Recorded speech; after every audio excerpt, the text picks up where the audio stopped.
Jasir, just walk me through the emotions of maybe not just even just today, but the whole second half of the season. Things that go right, things that go wrong. I think it was just a sense of urgency for us this week, just to go out there and just be bowl eligible, try to take it one week at a time. But unfortunately, it didn't turn out that way for us, so it was kind of tough.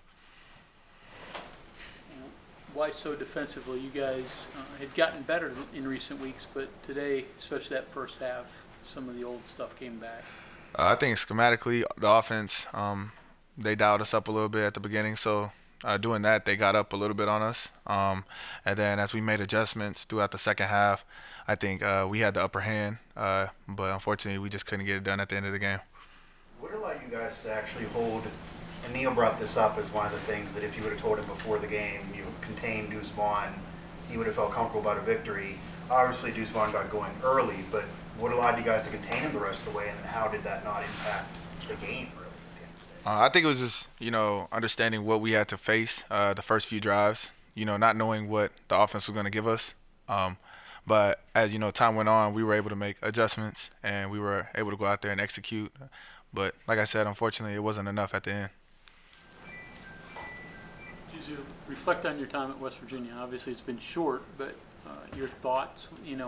What'd you think when you transferred here? What's the reality been like? I think not understanding like what I would expect coming here, to be honest. But then coming in and being welcomed by open arms, it just felt like I filled 4 years all in one semester. I made a lot of relationships and friendships, and the coaches I wouldn't trade them for the world. But I would just say it's a dream come true as well. Growing up, finally putting on the flying WV, that's something that most kids don't get to do, and I'm excited and proud that I could be one of those guys. How tough is it to transition when you walk before the game and then 10 minutes later you're out there playing, trying to stop those guys and trying to kind of balance those emotions? It's hard knowing that this is the game where I got to see my family in a long time, and being a senior, last time playing out there on that field. But then turning around, playing against my former coaches, that was pretty rough as well. So I think I just had to balance it out throughout the week, knowing, what was important and just taking every day one step at a time. So.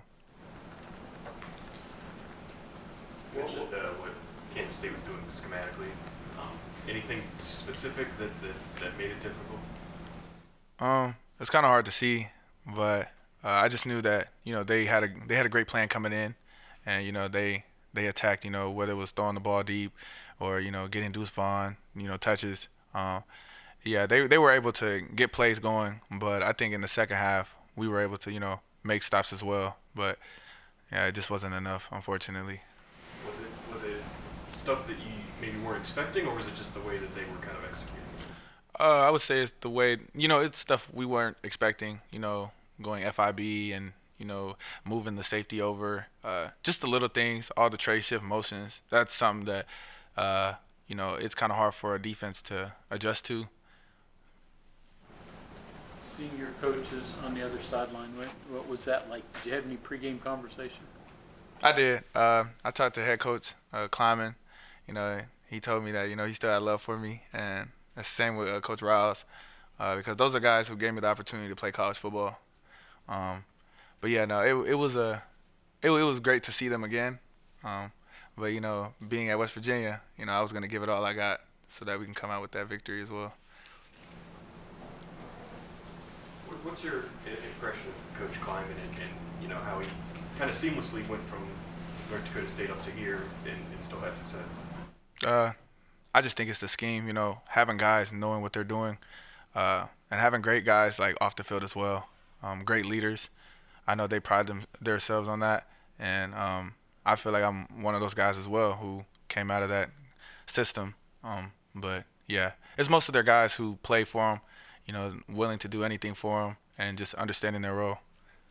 How would you evaluate your season individually? Do you feel at all that you kind of proved something? Because despite success at that level, it's not a Power 5 level. And do you think you proved what you wanted to prove this year, individually speaking? I wouldn't say I proved anything. At the end of the day, I'm still, Jasir, the same one who played at North Dakota State last year. but I felt I improved like as a person, and just played against better competition. So yeah. Colder games at North Dakota State than today? Oh, definitely. Thank God we had a dome, but practicing outside was still kind of rough. But yeah, I think that prepared me for games like this. I didn't feel it was that cold. Shoot, I'm gonna be the same guy just wearing no sleeves out there.